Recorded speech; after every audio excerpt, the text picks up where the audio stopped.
The concept of hijab is more than just a piece of clothing or covering. Hijab represents a woman's submission to her creator and her connection with her faith. Is hijab a positive thing in our current society where modesty is not often adhered to? As years have passed and Muslims have migrated to European countries, there seems to be development with what is considered hijab. Has it become a fashion accessory? Has it changed or transformed into something completely different than what hijab essentially is?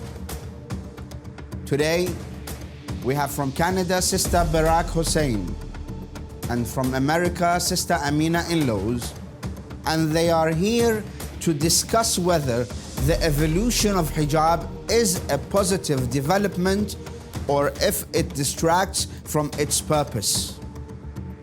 From Canada, Sister Barak Hussein, a practicing psychotherapist. She has a BA in psychology and a master's in educational counseling from the University of Ottawa. She is a counselor, a passionate public speaker in Muslim mental health, social justice, Islamic and women's issues, and poetry.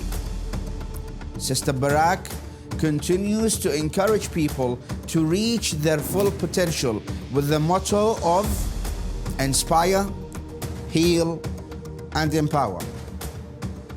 From America, I have Dr. Amina In-laws, a researcher, educator, public speaker, and a translator.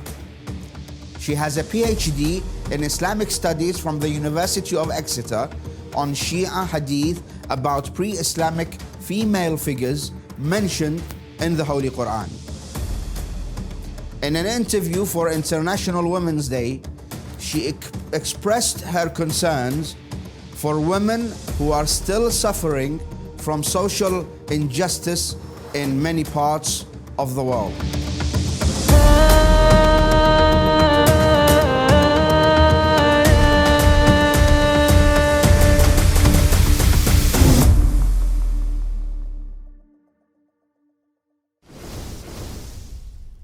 Bismillah ar-Rahman ar-Rahim.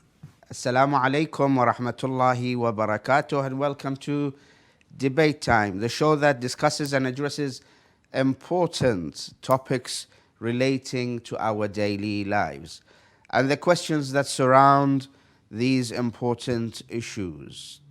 Today's topic is hijab, a development or a distraction. And as you know, joining me from Canada is Sister Barak Hussein, and from London is Dr. Amina In-laws. Assalamu alaikum to both of you and welcome to Debate Time.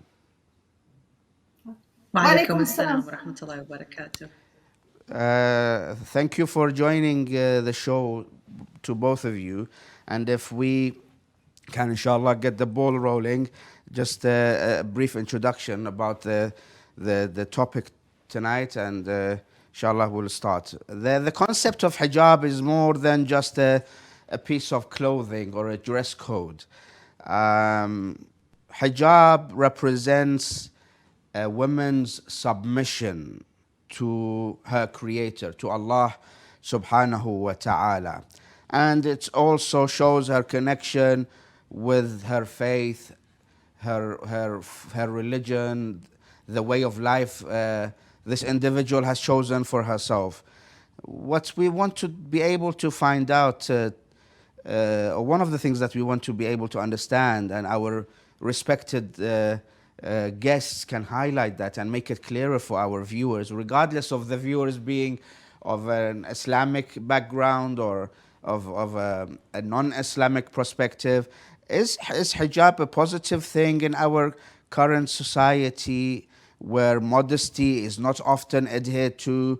As years have passed and Muslims have migrated from their original mother countries to European and Western countries, there seems to be developments where what is considered hijab is changed dramatically. Has it become a fashion accessory, or has it changed or transformed into something completely different than what hijab essentially was and is? If I can start my first question to my respected guest in London, Dr. Amina.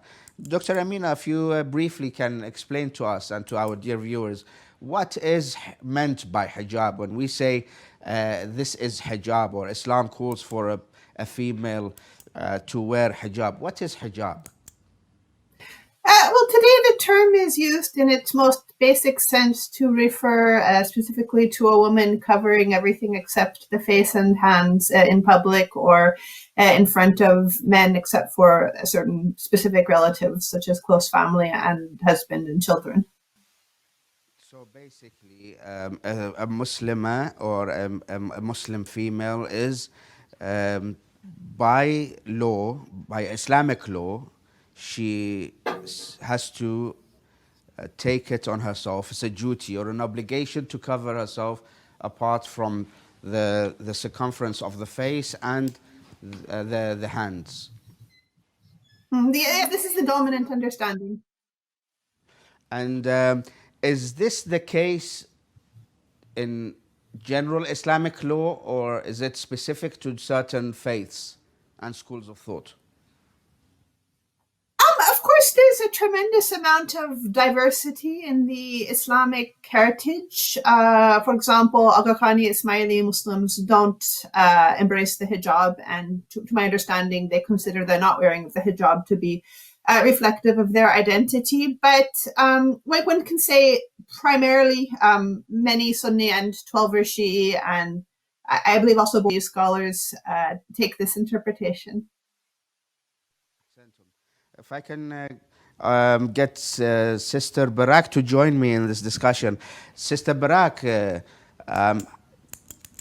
do we have one type of hijab? I mean, speaking in terms of communities and different cultures, do we have one type of hijab, or are there different styles of hijab? Speaking to where you come from, or what is your background? Bismillah ar-Rahman ar-Rahim. Assalamu alaikum wa rahmatullahi wa barakatuh. So my reflections are going to be from a lived experience as somebody who is a professional that lives and works in the West, and also my own personal growth in hijab. So what I've seen in our community, especially here in North America, there is a diversity of how people wear the hijab or the veil or the head covering. And it does depend on their cultural background, the level of their spirituality and religiosity in terms of how they present their faith, right? So some people interpret the hijab differently than others in terms of whether their arms are showing or not, or it's covered to here, or they show their feet, or even in terms of the cultural representation, right? In terms of what their diverse background is and how they would wear it. So I see a lot of, for example, Southeast Asian culture where they would wear the dupatta, not necessarily as a full hijab where the neck and the hair is still showing, but it's loosely thrown over their head. But I've also seen some people from that same culture where they would actually wear something similar to myself like this and then still the dupatta over. So sometimes you see that, and then sometimes you see some people wear the hijab turban style. So it's coming like this and tied back and the neck is showing, or they'll wear earrings. And that is their interpretation of how they represent their modesty and their submission to Allah subhanahu wa ta'ala. So there's a variety of ways that people represent hijab. But when you come down to what, for example, Dr. Amina just presented, the Islamic laws show differently than, let's say, how people show themselves, right? And I think it is according to their interpretation, their comfort, and especially where they're living in the world. You definitely don't see this style of hijab, let's say in Iraq, where I'm originally from, definitely not from the holy cities, where people who are, let's say, from those different ethnic cultures, when they go to Iraq, they would actually cover up more going there, right? So as the expression goes, when in Rome, right?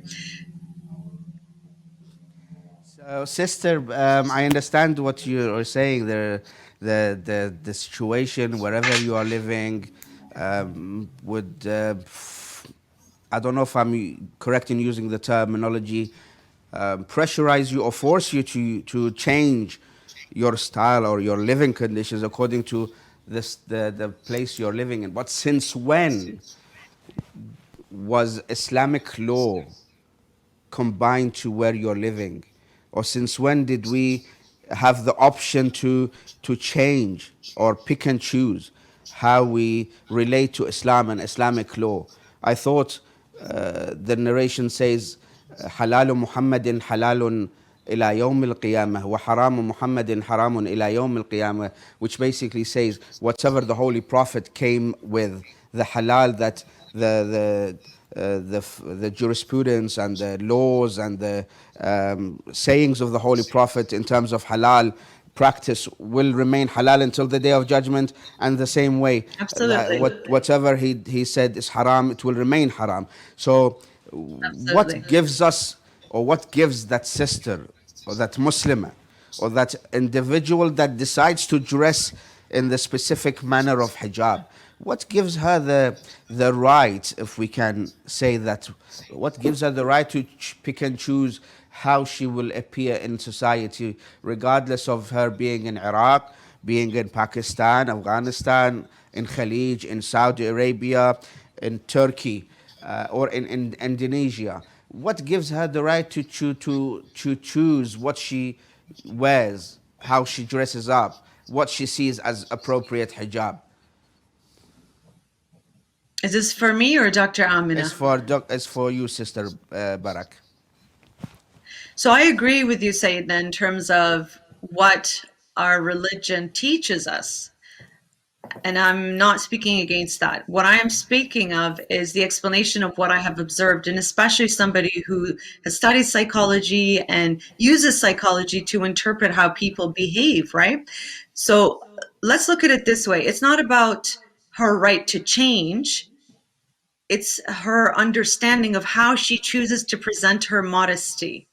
I understand, but So if you talk once someone, to me and I'm sorry Dr. to, Amina, we're going to give you a different interpretation from, let's say, another sister. May I just continue this so you understand where I'm coming from? yes, go ahead. We have seen after terrorist attacks that we've seen again and again attributed to Muslims, starting from 9/11 till now, even before that, that there has been a movement, and we've seen this here, especially in this part of the world, where right away women in hijab, no matter what kind of hijab, they've been labeled as terrorists.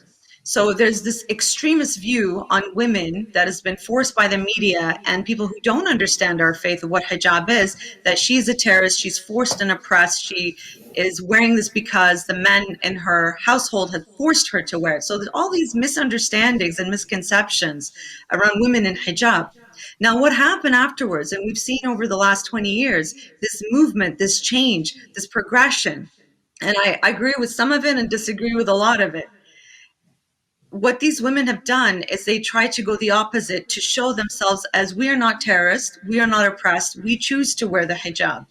So what they have shown themselves to be is liberal, maybe a little bit too liberal in some places, right? In terms of how they have shown this modesty, or perhaps a lack of. There's this whole fashion industry that had erupted over the last few years, where these women have gone from being labeled as extremists and terrorists to, hey, we're friendly, we're cool, we're approachable. See, we do fashion, we're softer, we're approachable. We go on skateboards with ripped jeans, we wear these types of bikinis. We can be inclusive as well in everything. So it's gone from this rigid burqa style of woman who's oppressed, right, to now this impression of a woman who is very friendly, approachable, and presents her modesty in different styles. I think What it's I okay understand, when you're still adhering to the basic hijab, right? Concepts of, like, for example, the sister and I would say we're pretty fashionable. We're appealing in terms of being presentable and modest. However, we see, for example, with a lot of the modern, let's say, development in terms of the attempt to be more approachable and nice, it's gone the other way. Fashion now has gone completely the other way, where they're matching their hijab to their lipstick and they're shaking, on the catwalk. It's completely against what our original modesty was all about. So it's okay to be fashionable and fit in a respectable way while still honoring hijab in a modest way. But we see it's gone the opposite way in a lot of other ways as well. Ahsantum. Thank you very much, Sister Barak. If I can uh, come back to London with Dr. Amina. Dr. Amina, what we understand, what I understood from Sister Barak's comments on regarding of the rights of a female regarding her hijab and how she wants to dress up. I understand that, for example, hijab is wajib the same way salah is wajib, the same way prayer and fasting is wajib. It's one of the wajibat which has been prescribed not only upon the female but also upon the male. As we all pray the same way, we pray 5 times a day, we pray towards the Kaaba, we recite the same surahs, we recite the same verses, and the same way we go to the prostration and to ruku'.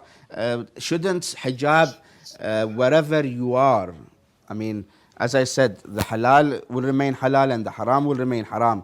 Shouldn't hijab not be affected by the outside world? I mean, whatever happens, maybe today there is a terrorist attack. Okay, because there is a terrorist attack, I'm going to change the way I look. Okay, because I'm going to a religious city, I am going to dress according to what hijab is in that religious city. And if I may say, I know and I've seen this in our communities, and it's unfortunate that there are some sisters, when they are outside the center or when they are going to school or going to college, they dress exactly the opposite as how they dress when they come into the center. And I've seen this, and I say again, because I'm in my younger years, when I used to go to school and college, and there were some sisters that used to, from the same community, used to come to the same school and college.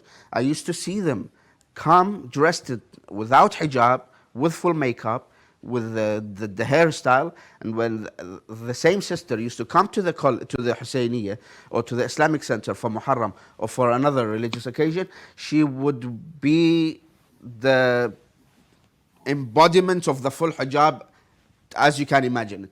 So why do we, or why are we allowing our sisters, our daughters, our family members, the females in the community, to be able to say, okay, when I go to college, I'm going to dress in a specific way because there was a suicide attack in this one country, and when I go to the center, I'm going to dress in another way.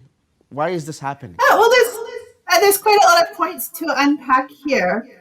Just picking up on the latter point, one of the issues of discussion in the modern era with respect to women in Islam is, do women have authority over themselves? That is, are women allowed, so to speak, to do certain things by others? Or do we speak for ourselves, and do we have authority over ourselves? For instance, if a man is doing something that is religiously problematic, do we look at him and say, why are we allowing him? Or does he have a certain authority to make his own decisions? I think that should be included in this discussion, especially since, as Sister Barak was saying, the general perception of hijab as it is forced by the menfolk, and women don't necessarily have any choice, which is true in some situations, but it's not overall the experience of all Muslim women. That's one thing. As for wearing a hijab at the mosque or Husayniyah, I mean, for someone who doesn't wear the hijab in their daily life, which is true in many places, it's not just a Western thing. I think it is a gesture of respect to wear certain clothing at a religious or spiritual site. And there are many religious traditions where people do wear a head cover or a slightly more formal type of clothing at a place of worship. So I don't see that as hypocrisy. I see that as respect for the mosque and the tradition. Sorry, sister. Sorry, doctor. When I said that, Agreed with the sister. I knew individuals that culturally and religiously they were from families that hijab was a must. I mean, I'm not talking about someone who is outside their faith or outside their religion, and when they come to visit a holy site as a sign of respect, they are going to dress with a scarf on their head. No, I'm talking about a traditional Shia young girl from a Shia family, that her mother is full hijab, her father is a respected individual, if not, and I say this with broken heart, if not a prominent figure in the community where he leads the community, or he is someone who is outspoken in the community, but when it comes for his own children to practicing what he preaches, that is not the case. Is it because the parents were not able to educate their children to be able to get them to realize and understand what hijab is or what salat is? Or is it that the community or the society that they are living in is pressurizing them to change their hijab and to dress in a certain way, doctor? Islamically speaking, we don't judge parents based on their children or children based on their parents. This is something human beings do with each other. But Allah is quite clear in the Holy Quran that Islam is not a religion of simply copying the elders. So it is very wrong if people, for example, criticize a man or woman because of how their adult child is dressing. Adults have free will, and even the children of the prophets did many different things which may or may not have been in accordance with their teachings. And I would assume most people do try to make the best decisions for their lives and their situations.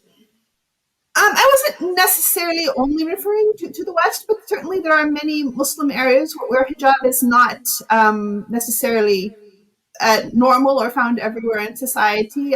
In the situation in Turkey or Iran before the revolution. At other places, there are places where hijab is quite common, but what I'm trying to get at is there is a diversity of what happens in real life. And the human being is a social animal, and we tend to engage in the behaviors which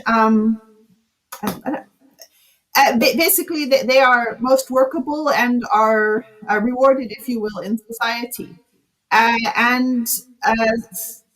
Wearing hijab is something in a minority society or a place where it's not the norm, where it's about a lot more than just Islamic law, as we all know, albeit this does tend to be neglected in the discussion.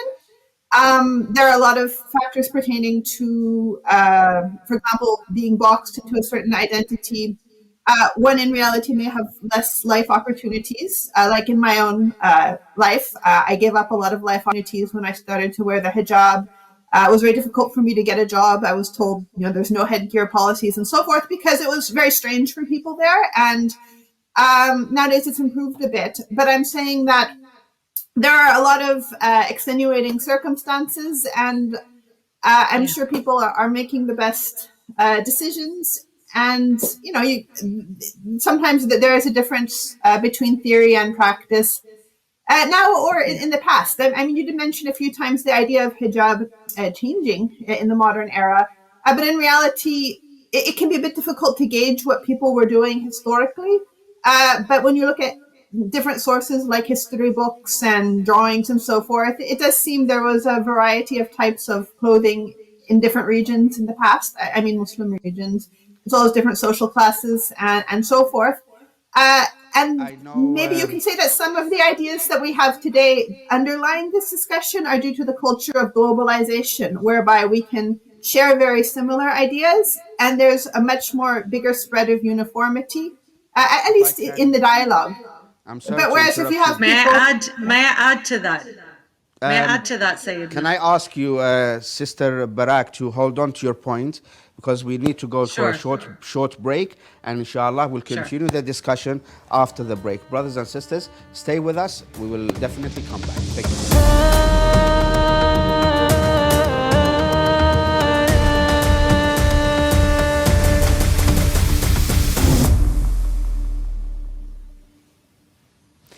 Assalamu alaikum wa rahmatullahi wa barakatuh. My dear respected viewers, brothers and sisters, welcome back to Debate Time, where before the break we were joined by the respected Dr.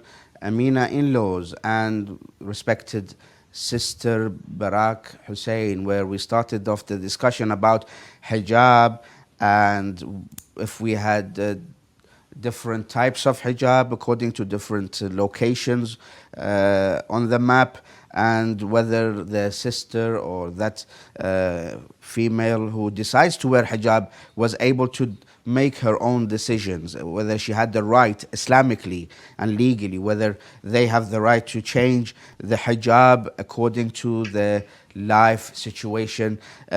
We go back to Sister Barak. Sister Barak, before the break, you wanted to comment on what Dr. Amina was saying. Yes, go ahead, Sister. I agree with everything Dr. Amina was saying, and I just wanted to add from a psychological perspective, we have to understand that young women and young men will want to rebel, which is the norm of developing adolescence, right? In the phases of development. So perhaps the hijab was put on them forcefully. Perhaps they didn't fully understand what hijab was about. So, in the way that you were describing earlier, they're from a prominent family in the community. The family is known to be religious. They dress one way in school and publicly and another when they attend the centers. Perhaps it's a form of rebellion as well that we need to understand that teenagers go through. We've seen it, I've seen it, and I've seen these people perhaps either keep the hijab off or later on understand hijab differently and grow with it differently, right? So that's a factor that we need to consider as well, that perhaps adolescence has a role to play. And it becomes, I think, the role of the parents to introduce hijab in a way to the child that it doesn't feel forced upon, that they choose to wear it and understand what it's about. And it's a process. And there's a lot in our community going on where as soon as the daughter turns around that 9-year mark, okay, you cannot wear those little bikinis anymore. You can't wear those short shorts, booty shorts. You have to put on full hijab now. That's not fair to the child to go from dressing a certain way to immediately being covered like that, expected to fast and pray. And yes, it is the religious obligation, but it's also the obligation of the parent to slowly teach them and wean themselves into and getting used to it, right? Getting used to the hijab. So for example, if the daughter, the girl, is going to be wearing a cute summer dress because it's warm outside, perhaps complement it with modest clothing, meaning a t-shirt under rather than a spaghetti strap, and modesty shorts instead of just the underwear, right? So you teach your child to be modest while still not wearing the hijab when they're young. So by the time they get to the age of hijab, it's not foreign to them. It's not forced on them. We teach them the beauty of hijab early on. And also from a psychological perspective, our children follow what they see, what is modeled in front of them. If they see something beautiful in front of them, let's say with the hijab, they are more likely wanting, they will more likely want to copy that and follow that. And it's normal that, our children see the parents as their heroes, right? They want to copy them and be like them because they are their initial role models in the world. So it's a huge responsibility as parents to show these religious duties in a beautiful way. And I'll give you a quick example. If you want your child to love salah or fasting, there's this joke of a mother running into the room at Fajr, like, wake up, there's a fire. And the kids wake up, where? In Jahannam, if you don't get up and pray. So you're instilling fear. You're instilling fear in your child. This pushes them away from a merciful God, from anything beautiful in religion. So it's our responsibility as parents to show these things in beauty, right? In mercy, in patience. It's something that they want to do and copy rather than forced on them when they hit a certain age, because they're not going to accept it. Hence, you see a lot of what you describe, Said. And I know exactly what you're talking about because I have seen this growing up here in the West with sisters in high school, in university, in the community, right? Where it was forced on them in such an ugly way that they cannot accept it and they don't develop and grow with it. When they choose to wear the hijab and it's celebrated and honored, right? And they grow and develop, sure, they're going to have influences around them, whether it's culture, whether it's peer pressure, whether it's social media, whether any of these things. But if they have a strong base and a love and understanding and a connection to it that they get, inshallah, they can grow into it and present it in a respectful, modest way. But if it's done the way differently than that, then you see the examples of what you've presented. If I can echo both of your inputs, that Islam the basis of Islam and the basis of practicing the religion of Islam is the understanding of what you are practicing, is believing in what you're practicing is the correct path and the correct way of life for yourself. So as the holy verse in the Holy Quran says, La ikraha fid deen, that their parents should not and should never come and pressurize and force their children to practice in a certain way, in a certain manner. If they are not educated in that way, then that will have its serious implications. And one of those implications, if I can address this to both of you to think about, that it says, and this is what we get as a speakers and as someone who is close to the youth, when we speak to them about their hijab, and as yourselves, you are both well-known academics who are from different backgrounds, but you both have lived and studied and are currently living in the West. When you speak to a sister whose hijab is not the way it should be, they say, well, if me dressing in a particular way does not hurt anyone else, then I don't see there's anything wrong with it. I'm not going to go to hell if I'm not hurting someone, if I'm not depriving someone from their rights. What, Dr. Amina, how do you suggest that one speaks to certain individuals, that they take it that Islam is a belief in the heart, is not necessarily something that you need to show or practice in physical sense? Well, as I was mentioning, we as human beings adopt our behaviors largely based on the pressures and instructions around us. And I think when talking about this sort of thing, it's good to remember that in practice, even many conservative or practicing Muslim women are receiving contradictory social pressures from the religious community, let alone others. That is to say, on the one hand, there are people saying what you are saying, that it's haram to show anything and don't be attractive and all makeup is haram and the color is haram and etc. But on the other hand, there's still a very strong social pressure for women to look pretty, perhaps an underlying idea that this will help them to get married or to keep their husband. I mean, I've been told some really horrible things from very conservative Muslims when I was younger, especially because I didn't wear any makeup and I dressed a bit conservatively. I remember once, I'm just going to tell a story, if it's okay. I was at a place and there was this very beautiful young woman. She did not wear hijab, from one of the Muslim countries, and she was a professional dancer. And she did something that was a little bit, I felt inappropriate, and I just felt embarrassed. So I stood in front of her to block her from view.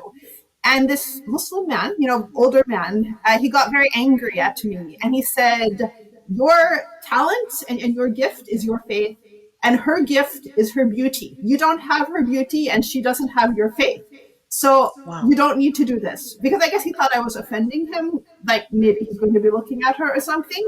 But this really hurt, to be told something like that when you're 18 years old. I'm sorry you had to go through that. Someone once called me, for example, a late bloomer because I'm not wearing makeup in my 20s. And these are people within the religious community.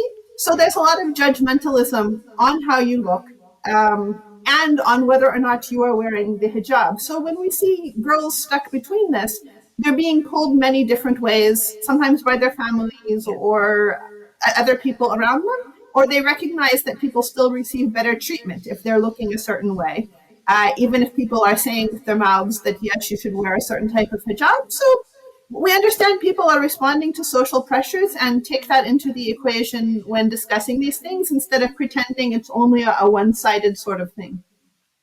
Ahsantum. Thank you very much. Sister Barak, what do you say to the comment that says, as women, we are expected or we are held to adhere to high standards of modesty, whilst the counterpart, the male or the Muslim man, does not or is not required to adhere to the high standards of modesty? So why should I, as a female, be expected to dress in a modest way, so I don't attract attention whilst I am outside, and to push away attention as much as possible. But while my husband, if we are on holiday, if we are in a city where it's all sunshine, he is able to wear his shorts or his trousers or his t-shirts showing his arms. How do you counter that when someone comes and says that I am expected too much, my religion expects too much from me? There's so many ways to answer that. And one of the ways that comes to mind is, well, absolutely. Sorry. This is a discussion. I mean, for example, nowadays in Iraq, the heat, I know we were speaking about the weather back in Canada, how it dramatically shifted within 24 hours. But in Iraq nowadays, it's reaching to 40 or 45 degrees in centigrade. Now, that's poor. I mean, I'm speaking of myself when I go with my family to Iraq, and you must have experienced the weather of Iraq in the summer, that they should wear the abaya, or they should wear the manto, the hijab, which is black in the heat of the summer. And I myself or any of the other males, they can go out wearing a t-shirt, or they can go out wearing anything they want. How do you counter that, Sister Barak? Well, religiously, they're not expected to wear the abaya. It's the cultural norm to wear it there. I remember the first few times I used to go down there, I wouldn't wear the full head abaya, because as soon as I put it on, my cousins made fun of me. It's like, you can't walk around like that. You can't wear it. You're going to trip and fall. Tfashilina, you're going to embarrass us. So I would just wear the abaya piece, the dress, so to speak, with a regular hijab. This was the time before Saddam when he was still in power. So it was a different dynamic there. We didn't have Zuwar like we did now.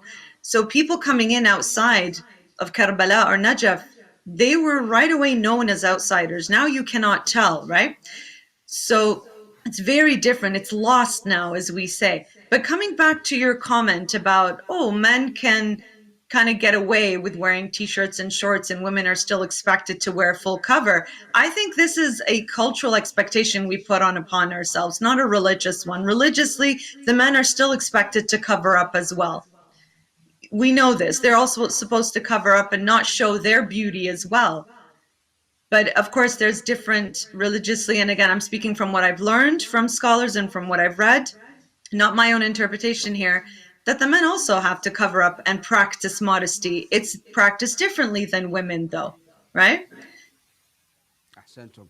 Jazakumullah khair. If I can pause a little bit here. Sister, again, some come and say hijab laws in Islam, in the school of Ahl al-Bayt, is confusing. As you yourself said, religiously it's not wajib for someone to wear abaya, whilst we have Islamic text back in the day of Lady Fatima al-Zahra, as she is the role model of hijab, and she is the role model that females take for her modesty. That the khutbah al-Zahra, khutbah al-Fadakiyya, says when she came to the masjid, the mosque of Rasulullah, she was covered from head to toe. And this is Lady Fatima, who we should take as a role model. But if I can ask the producer to show us a short clip that we've taken from an interview which was made on one of the American channels. If we can show that clip, and we can take your commentary according to what this person was saying. If we can ask the brothers to play that clip, please. You see the hijab at the Women's March and all that, and knowing what you came from, it must absolutely enrage you. Oh, it's very sad. It saddens me, because when I see what the American public is trying to sell our daughters and our future generations as acceptable without recognizing the ramification of it. Because Americans are not seeing the ramification. When you start seeing hijab popping into a community, that's a sign of radicalization. That's not a sign of progressiveness. It's a sign of going backward. That's actually the first sign of a radicalization of a community, because that means they're becoming more devout, more following the Quran to the letter, oppressing women. A woman in a hijab means you are shameful to look at, you are dirty to look at, therefore you need to be covered because you are a walking sin. So If I am tempted to look at you or to rape you, you made me rape you because you made me see your ankle because it flashed a little bit under the hijab, and therefore you deserve to be raped, or you deserve to be beaten, or you deserve to be abused. What message are we sending our daughters? Basically, what the person being interviewed was saying, which was very stressing, very difficult to hear, when such interviews are able or allowed at least to be aired on media and to be uploaded on social media, where the youth from wherever in the world have access to hearing these things. When the young lady comes and hears that there is a person who's living in the West, who's living in a country where they call for freedom and they call for the rights of practice and the rights of religion, that she comes and says that as a hijabi or a person that wearing hijab, she is saying to the people outside on the streets that I'm sorry to repeat what she was saying, that I am ugly or I am dirty and I need to cover up and I am not up to the level or to the standard that I need to show my body, and that it's a start of being radicalized, and I am introducing extremism into my community when I am wearing hijab. And this is an issue. You touched upon this. When there is a suicide attack or there is a terrorist attack in one part of the world, dramatically affects the opinions of the hijabis, if we can say the people that are wearing hijab, or the opinions of those who are looking at Islam and looking at the concept of hijab from outside Islam. If you met this individual, how would you counter-argue that what you're saying is totally out of context, is totally inappropriate, as someone who is living in Canada? Well, first of all, those who know me know I'll first of all just laugh in her face. Sorry. It's very. I know. She has a right. It's very She has a tragic. right to say whatever she believes in. Now, just like I have a right to say what I want to say within respecting the laws of my country. This, in my opinion, is a form of hate speech. Somebody who is attacking my beliefs, right? Even though she has a right to say it. After I laugh, and throw her off guard when she says something like that, I will come back and say something like this. Just as you have the right to show whatever you choose of yourself, I have the right to show whatever I want, and you get to see what I let you see. Which means you see only this and this. So they don't see it that this is your own right. They see it that you are forced. You are forced into something. You have been radicalized. You have been forced by extremists to dress in certain manner. When I use the language they use, they can't debate that. When I use this language that I teach my young daughter and other young women, when I talk about hijab to them, this is something they cannot refute. When you say, I have a right to show you what I let you see of me, this is their language. This is their language.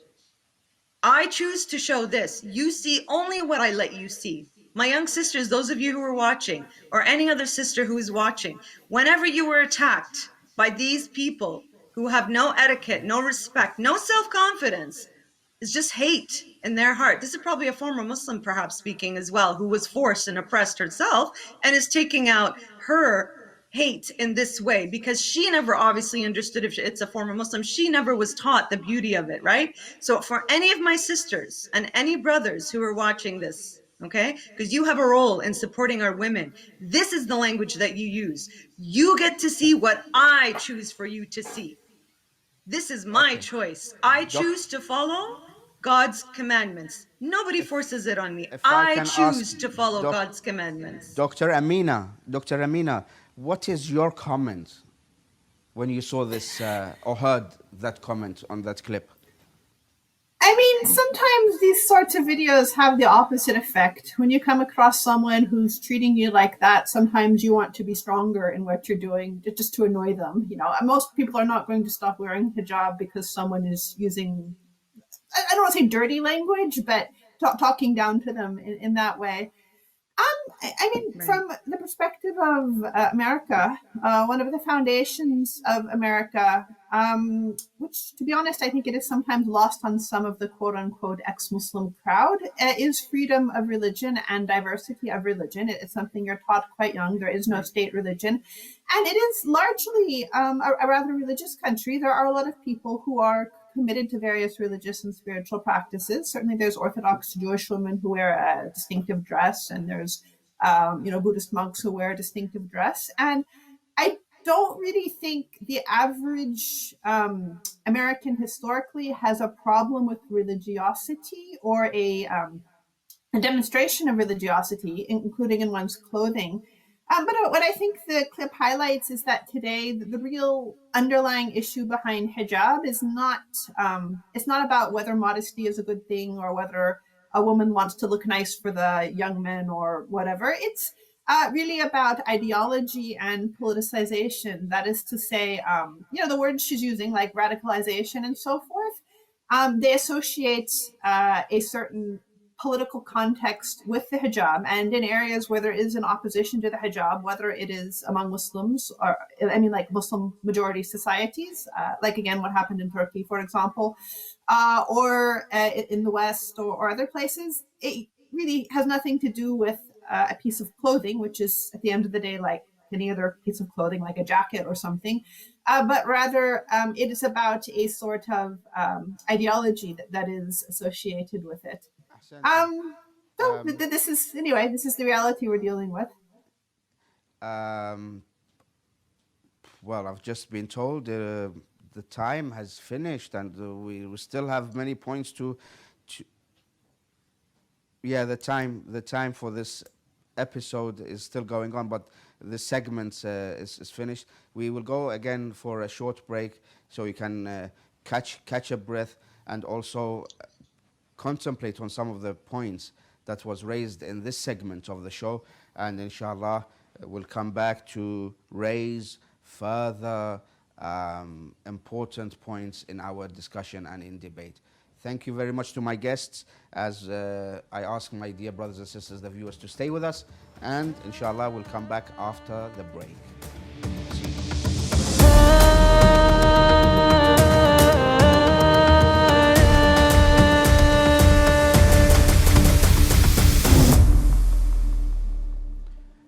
Assalamu alaikum wa rahmatullahi wa barakatuh, my respected guests. Welcome back to the last segment of this show, where we are discussing, or we are trying to answer some of the questions around the concept of hijab.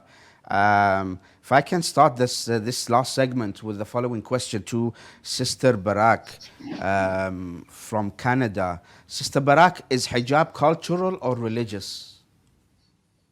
Well, it definitely is religious, but then we interpret it culturally through where we come from, the weather. Don't forget, geography also has a huge impact in terms of how we dress. Like you mentioned earlier, heat is definitely something that would impact how we dress, right? When winter comes, hijabis most of the time love it because we get to be covered and don't really get to be looked upon in a strange way. In the summer, people look at us and say, aren't you hot? And then in the winter, we look at them and say, aren't you cold? So it definitely is, I would say, religious, but then it's interpreted culturally and so many other factors as well. Personally, depending how the person is raised, what their beliefs are, the spirituality. And of course, don't forget, politics can also have an impact on where you live and how that interprets how you want to wear the hijab as well, if you do wear it. Dr. Amina, is there is a saying that Islam or the Holy Quran is not very clear in how hijab is described upon the Muslim or the Muslimah, because the Quran comes and sometimes speaks about khimar, وَلْيَضْرِبْنَ بِخُمُرِهِنَّ, and sometimes speaks about hijab. When you want to speak to someone, you speak to them from behind the hijab. Sometimes the Quran says, so they don't show فَلَا يُبْدِينَ زِينَتَهُنْ, what they are showing of their beauty. So what do you say to someone that says, okay, hijab, as a headscarf and headgear and what I should be wearing is not specifically discussed in the Holy Quran. How do you counter that, Sister Dr. Amina? Well, I actually agree with what you're saying. If you're looking at the Quranic text only, it could be open to interpretation. Hijab, for example, as you mentioned, isn't used in the context of women's clothing. I'm not quite sure in what century it began to be used as a synonym for clothing, and I suspect it might be rather modern to use it to mean headscarf, just because in the modern era, this has become a sort of defining feature of Muslim women, whereas most other women in the world don't wear a headscarf regularly. And that's why there is a plurality of views and interpretations among Muslims historically and today. There are hadith that do specify that a man should only be looking at a woman's face or hands. So there's that and juristic consensus, which would give specification to what's in the Quran. But yeah, the Quran is not really very specific about a lot of matters. It doesn't say how to pray specifically according to the motions of salat or the details of what you give zakat on or how much. It gives some general ideas, and then we do our best to discern what was intended and transmitted from the prophetic practice to make the best decisions about these matters. Okay. Now, if I can address this question to both of you, and if you can both think about it while the other is answering. Let's take the scenario where a young lady from whatever parts of the world, she's just been introduced to Islam, she's just converted to Islam. She says, okay, I want to dress the way Islam wants. I want to be someone who wears hijab. How shall I dress? How shall I wear hijab?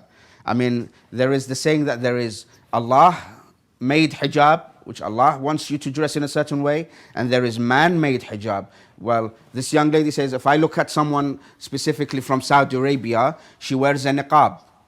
The niqab is showing the eyes only, where I don't want to go into that in depth, but even that, if that person was not to show, was not to wear that niqab, I think it would have been less attractive to the male or to the society. My intention is by putting that hijab, or by wearing that colorful scarf, or by wearing that gold whatever on my hijab, is to beautify the hijab. The hijab is to protect your modesty. The hijab is to protect you from the ill ones that are out there in the community or the society. So what do you say to that young lady that wants to find out what and how she should dress in hijab, Dr. Amina?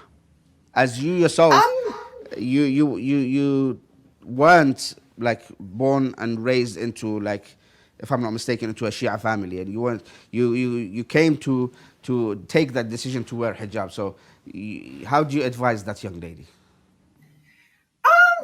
Well, Allah has not prohibited in and of itself things that are beautiful. Allah has not prohibited colors. As is said, Allah is beautiful and loves beauty. And there's a certain merit to having an aesthetic sensibility in the world and reflecting that aspect of Allah. You know, one can get a sense from the Quran that, you know, there's different understandings of zinatahunna, and perhaps it is a euphemism for the things which really should not be shown for the sake of decency, and not that there is a problem with a certain color or, you know, a customary form of jewelry and that sort of thing. I mean, to be honest, I haven't noticed in societies where there is a very strict view of hijab, you know, like you only wear black, you wear a niqab, that this necessarily reduces the inappropriate treatment of women or, you know, harassment. The way to stop that is bluntly to tell men not to do it, that this is wrong, and to have an equal respect for women, whether the woman is wearing a hijab or not wearing a hijab. The respect should be equal and the boundaries should be there. The Prophet certainly did not harass or inappropriately look at or, God forbid, touch, etc., any woman, regardless of what she's wearing or what she's doing. And this is the ethos we should have today. But unfortunately, there's a sort of cultural pressure on women to blame what happens. I mean, the harassment happens to women who are wearing full niqab, so you can't say that it's necessarily stopping this. Yes, Sister Barak, So two parts to answer this. One, absolutely, I echo what Dr. Amina says in terms of there has to be education towards the men in terms of how they view women and the need for them to respect whether she's covered or not covered. You have women in full abaya, burqa, whatever you want to call it, covered, and she's still being sexually harassed on the streets of wherever. And then you have women who are not covered, you know, not wearing hijab, showing different parts of their body, and they're also being sexually harassed as well. So the common denominator here is the male not respecting the woman and harassing her whether she's covered or not. I've witnessed this myself when I first visited back home, so to speak, and I was, let's say, in Karbala or I go to Baghdad. There's a difference in how women dress there, and it was really fascinating for a young psychology student to see how people reacted and responded. And I saw how men would look at a fully covered woman the same way as they would look at as a woman who's not covered. So first, the education has to start with teaching our men how to respect and value and lower their gaze, as is taught to them as their form of modesty in the Quran. Second, in terms of how, let's say, to answer a young woman who wants to start wearing the hijab, I think there are things that we can say to be specific and non-specific. So basic things: to cover the hair, only the hands and the face show, and to have loose, long clothing as to not to show what the doctor was saying, the parts of you that are beautiful or sexual, that are attractive, right? To cover those parts essentially. So I think this is how I would tell people. This is how I have said that in the past. And of course, that person is going to interpret that however they want. Of course, you don't, when we talk about fashion, when we talk about sense of modesty as well, do you want to be flashy? Do you want to be tacky? You know, there are certain colors that are going to attract attention more than others, of course. And like the doctor was saying, there isn't something specific as to what not to wear or not. But I think this is common sense. If you're wearing a bright fuchsia neon pink hijab versus, let's say, you know, a dusty rose pink, which one is going to attract more attention? Logic, common sense, right? And I'll give you a quick example as well in terms of how people view and perceive. So back in university, we used to do all these, you know, Islamic Awareness Week, women in Islam kind of thing. And I remember we had a booth standing talking about hijab and women in Islam. And there was a young woman standing next to me who her interpretation of hijab was very different than mine.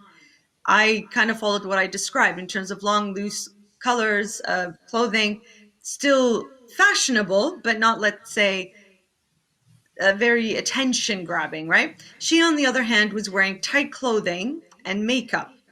This is her interpretation. I'm not one to judge or say, hey, what are you wearing?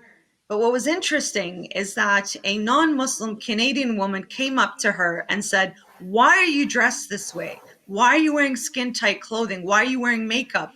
I thought hijab didn't allow that. It didn't come from me. It came from a non-Muslim who understood what the concept of hijab was and was calling out the sister and telling her maybe it was judgmental. It made her feel bad.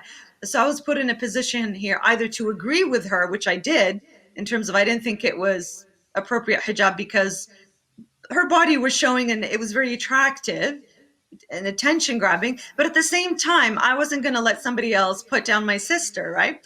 So how I answered was with the tone of what we've been saying here, which was we have different interpretations of how we would wear the hijab. Perhaps this sister is on a journey to figuring out what is the best hijab for herself. And Sayyid, you brought up the example earlier of Sayyidah Fatima alayhi salam, where she was known when she went to the khutbah al-fadaqiyya, where she gave that, she was dressed in full coverage where you could not see her, but there was a figure. I read about that too, and I was fascinated about how this woman who was never seen before was seen but not seen at the same time.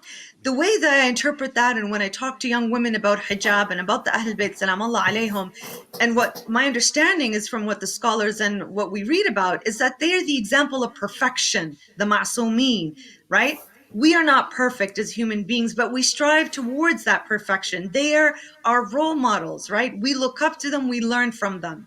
As they are the perfection, we are on that journey to learning about that perfection. We are constantly in that self-development and growth and learning about ourselves and growing and growing. And you hear that about a lot of people who, let's say their hijab isn't as good. The hair is out, tight clothing, short, makeup, that they're on that journey slowly because they fall in love with Sayyidah Fatima, with Sayyidah Zainab, how they exemplified beauty, modesty, and strength publicly in the way that they exemplify, right?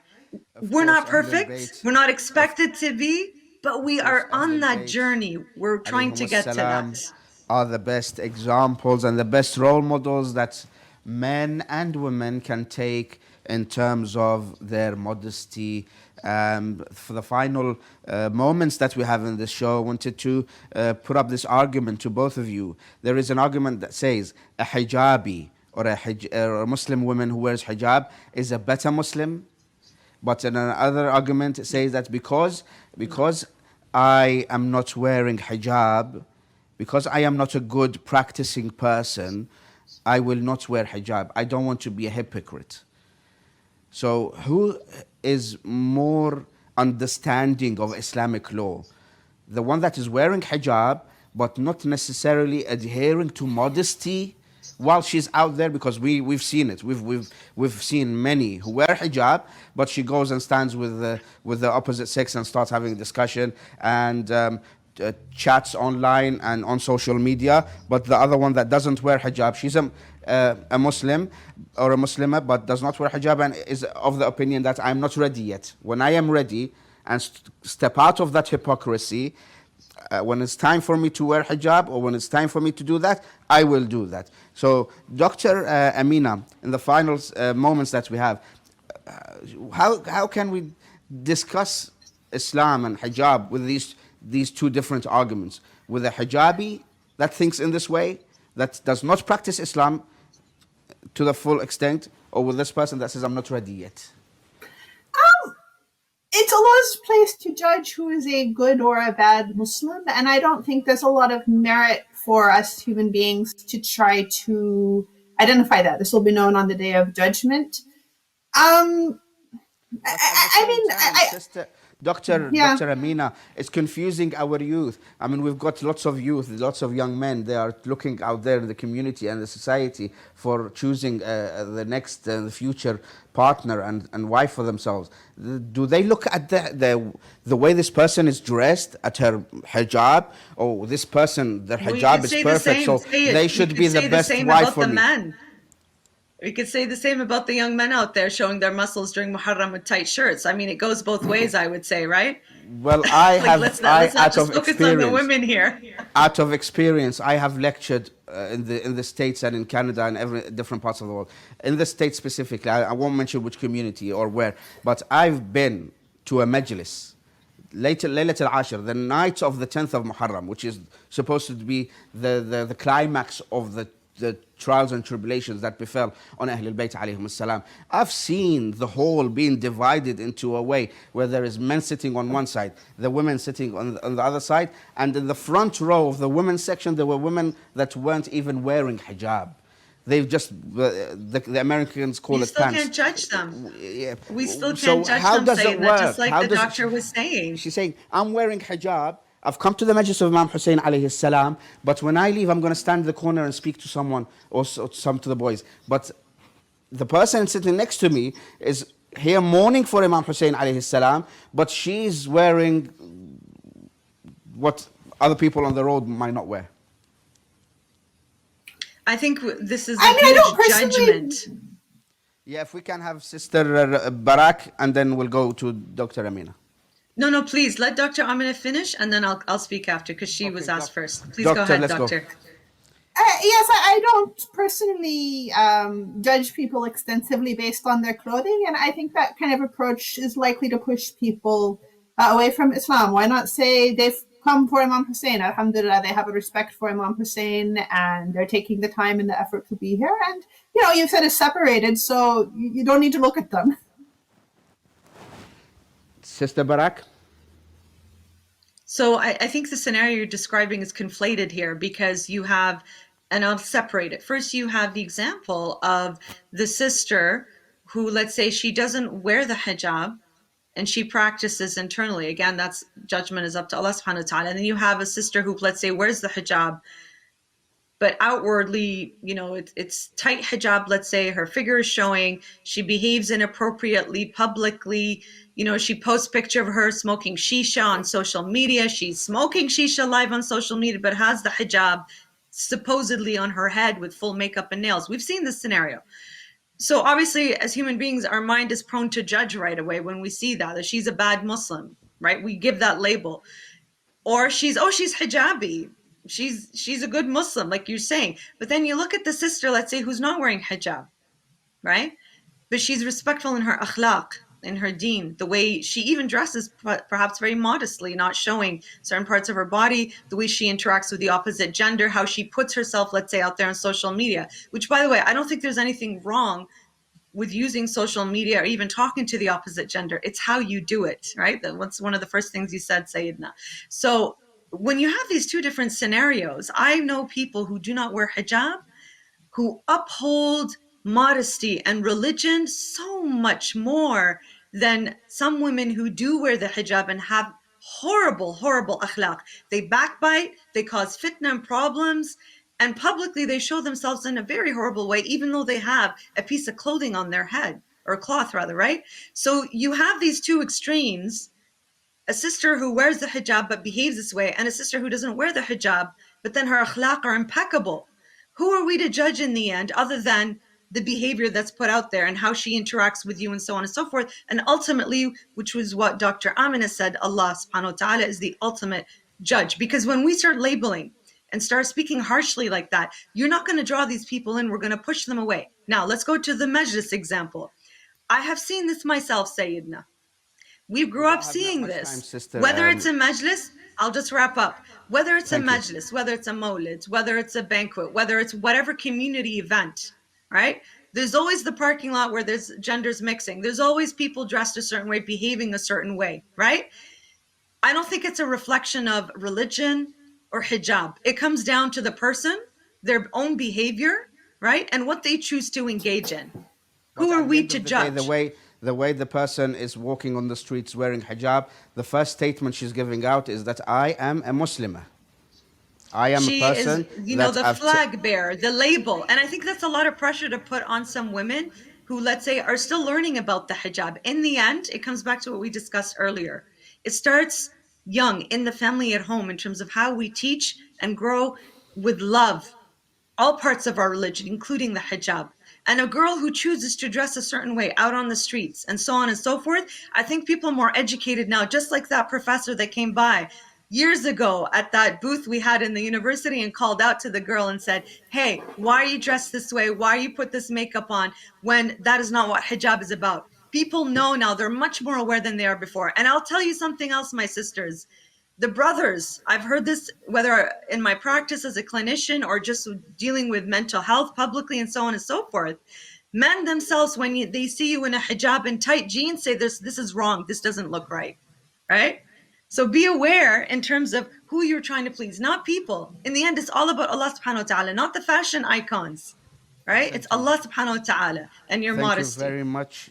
Thank you very much, Sister Barak. If I can take the closing statement, and if I can ask Dr. Amina to wrap up this segment or this episode, what would you advise? What would you say to the young men and women out there who have a different idea of hijab than what was discussed today in the show?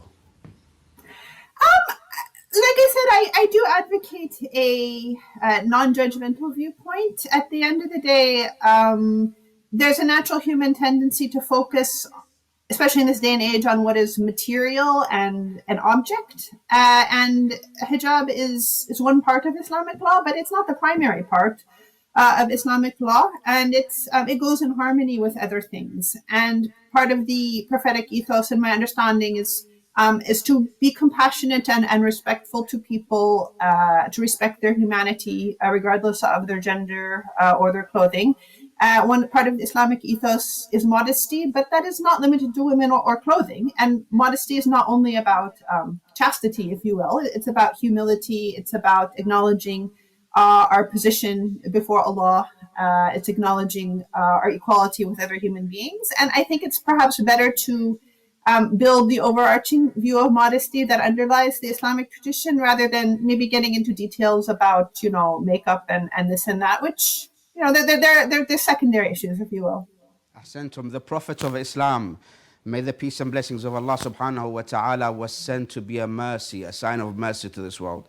Allah subhanahu wa ta'ala, the creator of mankind, said to him, وَمَا أَرْسَلْنَاكَ إِلَّا رَحْمَةً لِلْعَالَمِينَ. My brother, my sister, young lady and the young man, hijab, salah, fasting, zakah, all the other practices in Islam is set there to be a sign of mercy for you.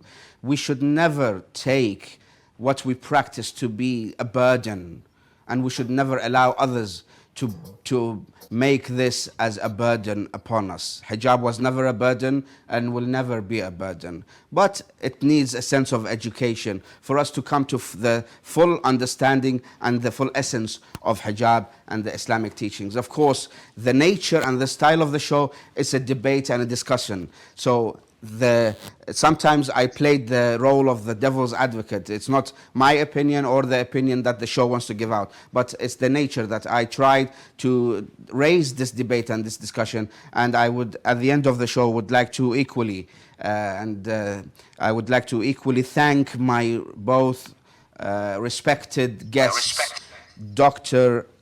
Amina In-Laws, who is currently in London, originally from the United States of America, and also the respected sister Barak Hussein, who both are academics, both are individuals who work and preach Islamic teachings. I would like to thank you both, and inshallah the brothers and sisters who will see the show, who will follow the episode with their questions, with their opinions, they will contact the show on the email address that will be shown, and inshallah we will be able to organize for a second episode regarding hijab, whether it's a development or a distraction.